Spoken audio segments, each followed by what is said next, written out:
Have you ever seen something from the corner of your eye that wasn't there when you looked again? How about hearing from a friend of a friend that while they were hiking somewhere, they thought they saw something impossible, but there was always a weird explanation that felt just a little bit off? My name is Chris, and I'm here with my colleague Jack, and we're senior wardens for the Creature Conservation Initiative. We protect the world from the creatures of superstition and myth, but more importantly, protect those same creatures from the world.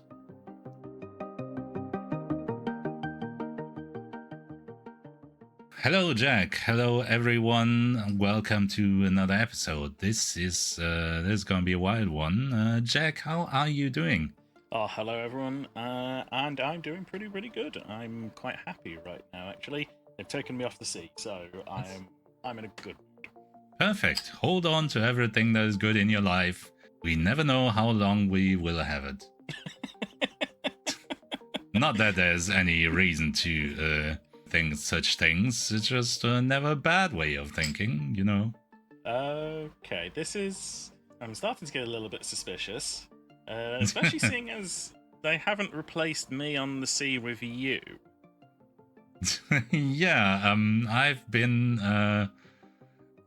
placed somewhere else, kind of spontaneously, and that is what we're talking about today. Oh? I'm gonna be honest, I'm a bit surprised, again, that we have clearance to talk about this, because we are going once more in kind of uncharted territory a bit. Oh. And it all started with an offhanded comment in one of the last couple episodes where we jokingly, as we thought, complained about the weather and said whether we should maybe look into if there might be some being or another causing it to be shitty, if you remember that conversation.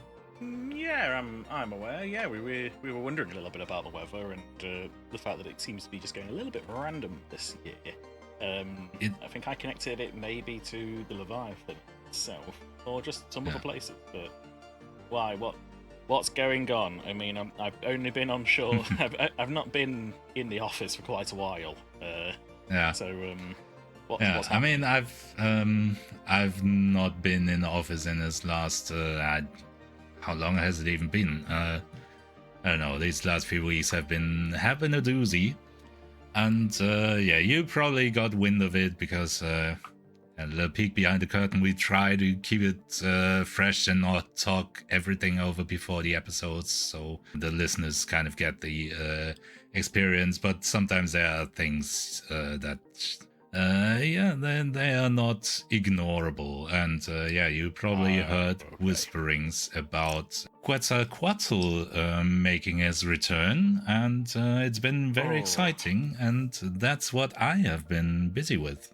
Okay, yeah, that would explain why you've not been out on the sea, or at least not been chasing the Leviathan. Exactly. God, that thing's back. Oh, what a time. Yeah, it is a wild time, and honestly, I have my little stress ball out so I stop fidgeting with any random objects on my desk that make noise in recording this. And it's equal parts exciting and terrifying, I would say. Yeah. Because we talked about the Leviathan last time, and it really has been quite active recently. Far more active than it has been in my memory, at least. Yeah. And now we have this other giant serpent who suddenly makes his appearance after being basically gone for, I don't know, hundreds of years probably. And yeah, it's all making me a bit nervous because it feels like it's leading up to something, but we don't really know what that something is. We know the myths, of course, a bit, the mythology around Quetzalcoatl. As always, sorry for the pronunciation. I found at least 3 different ones, and one of them has this weird sound at the end, and I will not be able to reproduce that probably. So, yeah, just imagine that I was not an idiot. What a world that would be. Well, that'd certainly be something special. I'm sorry, I couldn't help it. That would be something special. But it would be boring, wouldn't it? I mean, let's be perfectly honest, to work for the CCI, you tend to have to be a little bit interesting. Not such a nice way to put it. But yes, that does definitely help a lot. Well, I'm trying to be nice, but at this point, we last couple of episodes we were talking about Leviathan. This time we're talking about Quetzalcoatl, or whatever the hell you want to call it. You don't find people who are perfectly fine willing to chase these creatures. Exactly. There is something a little bit off about those who want to chase these creatures, and I don't mean as in something wrong with them. I mean usually. Oh, there is definitely something wrong with most of us in the CCI. I'm talking at best. You're talking maybe someone who's a bit of an adrenaline junkie. Yeah. But anyway, that's my PSA about the people who work for the CCI. Continue. Yeah, I have nothing to add. So if you are crazy, then send your application. Sounds good. Yeah. So I don't know. In the attempt to get a little bit of structure in this, I'm just gonna start off with our classic mythology intro, like we always try to do. Yeah. One problem right from the start with that is that it's all kind of a mishmash of different areas and different tribes and different times, and a lot of that has also been kind of lost or damaged because of colonialism, genocide, and the church being the church. Yep. All that kind of stuff. So over the centuries, we don't have as much information today as we would like to have. But that's what we have to work with. Yeah. So that as a disclaimer, right out the back. Out the front, I cannot talk anymore. Well, I mean, chasing Quetzalcoatl is a tiring job, so I'm not surprised. Take your time. I can tell you, if you stand in front of a rainbow-colored giant feathered serpent, it'll change your perspective on a lot of things, and it'll mess you up a bit. But we'll get to that. Well, the irony is, though, it does less psychic damage than a squam. It really does. I would even argue it's the opposite of psychic damage, but yeah. As you can probably tell, viewers, listeners, not viewers, you can't see us, and that's for the best. But as you can probably tell, I personally haven't dealt with Quetzalcoatl. It's not one of the ones that we chase very often, as far as I understand it. And if we have chased it in the time that I have been there, I'm just using the word chase casually, that's kind of how we refer to it, then I was obviously too junior at the time to be involved. Currently, I'm on the Leviathan, so they've got my wonderful friend Chris here to deal with Quetzalcoatl.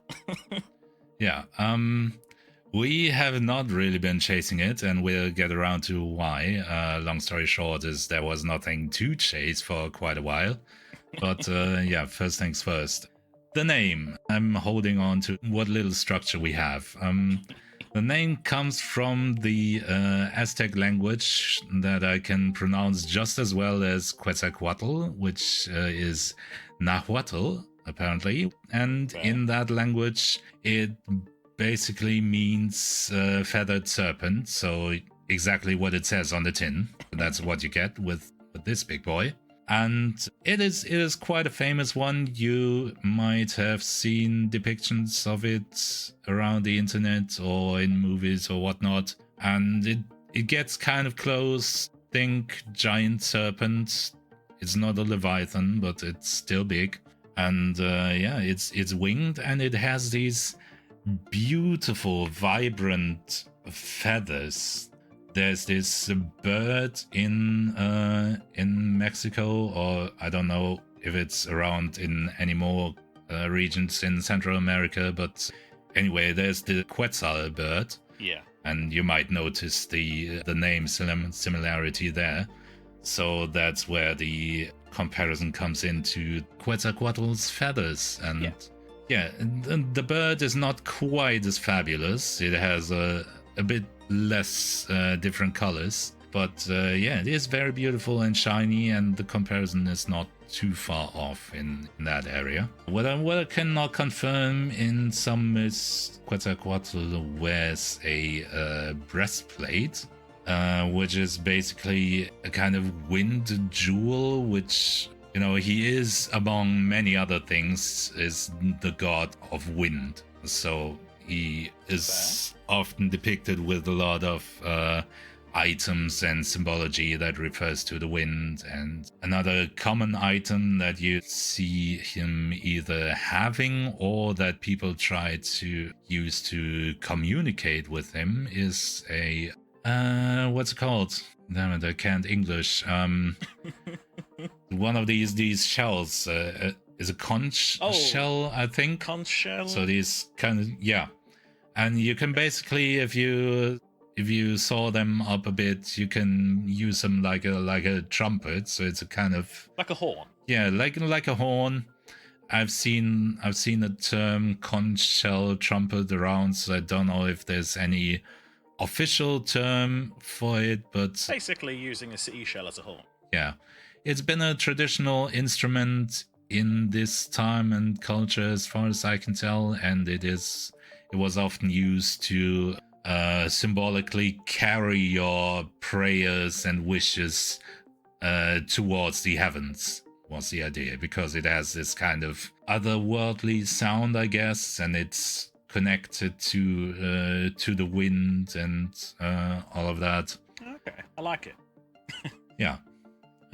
So that's kind of the vibe we have here, and now I already said he was the god of wind, but depending on who you ask, whether that's maybe 100 miles over or 100 years earlier or later, basically throughout space and time. Oh god, that sounds pretentious. But sometimes some of this stuff, and if you're talking like the myths and legends behind these creatures, if you're talking that people saw them as a god, occasionally it's going to sound a little bit pretentious. Yeah, but what I was trying to say is, depending on the area and the time and history, you get very different descriptions about, not visually, but you get very different areas of, what do you call it, areas of expertise, like here he is the god of the wind, and he's the god of arts and crafts, and different domains. Yeah, different domains. And over there, he's a god of knowledge and learning. And sometimes he's all of that. And sometimes he's basically the god or a god of creation. And is basically the god of everything. And it's quite a discrepancy in the mythology. Especially if you consider equivalent gods in, for example, Mayan mythology. There's the Kukulkan, I think he's called. Yes. Which is more or less the same. It's a feathered serpent, and he fulfills a very similar role. And it's commonly seen as kind of the same god in a different area, but overlapping kind of religions. Overlapping versions, exactly. And the theory that we are working from today is that Quetzalcoatl is one being, but there used to be more than one.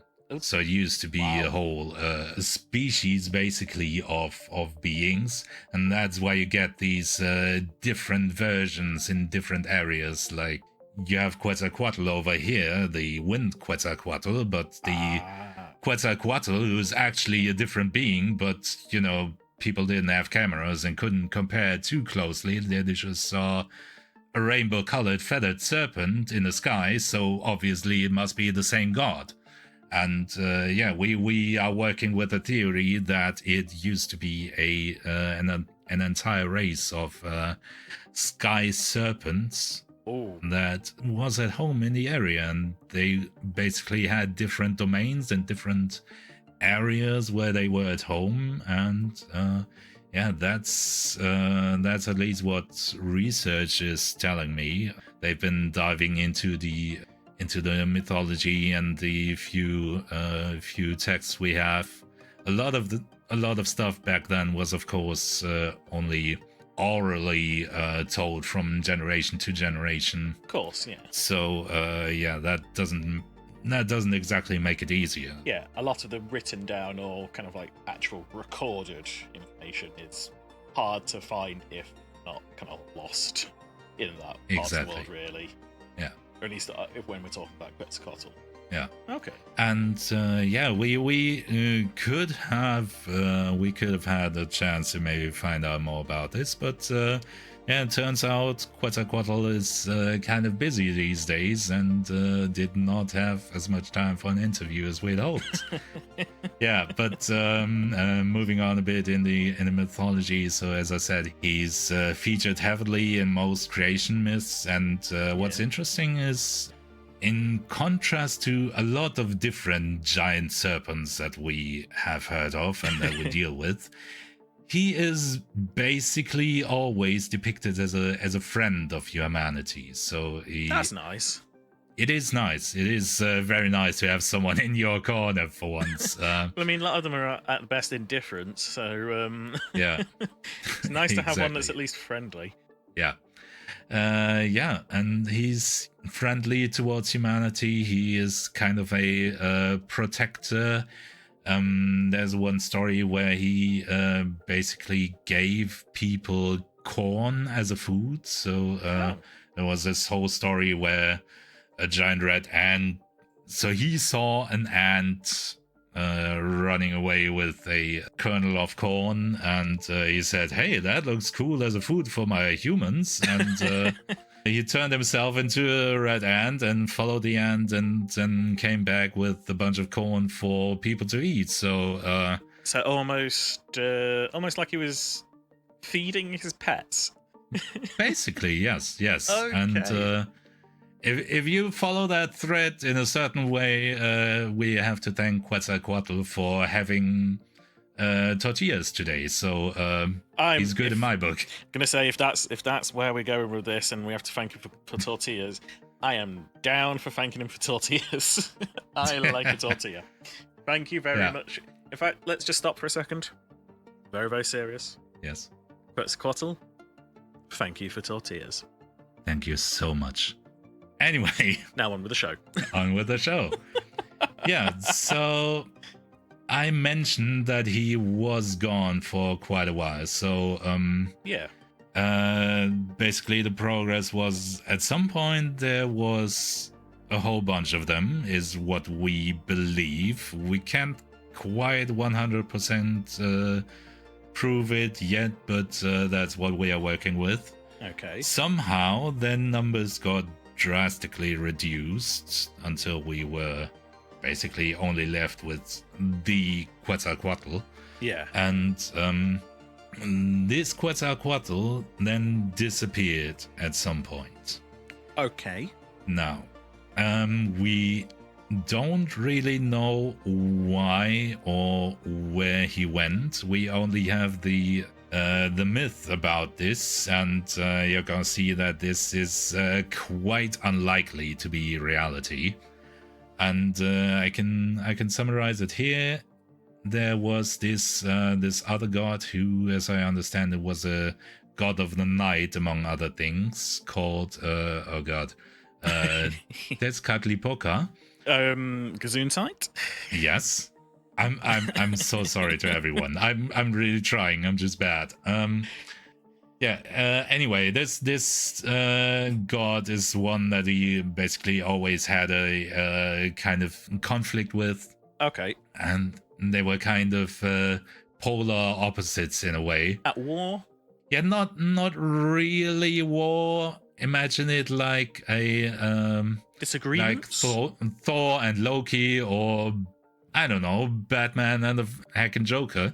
Okay, so more along the lines of It's kind of like they have this thing going on where they can't really be alone, but they can't also be with each other, and oh, so it's full on two sides of the same coin. they are in this cycle of fighting, kind of, and apparently it's supposed to be representative of the struggle between order and chaos. So Okay, yeah. that's where this whole thing comes from. And yeah, the story goes that Tezcatlipoca, through a convoluted story that I didn't quite understand, somehow tricks Quetzalcoatl into drinking something which was supposed to be a healing potion or something. Okay. But turns out it was actually just alcohol, and alcohol was kind of, it seems to have been kind of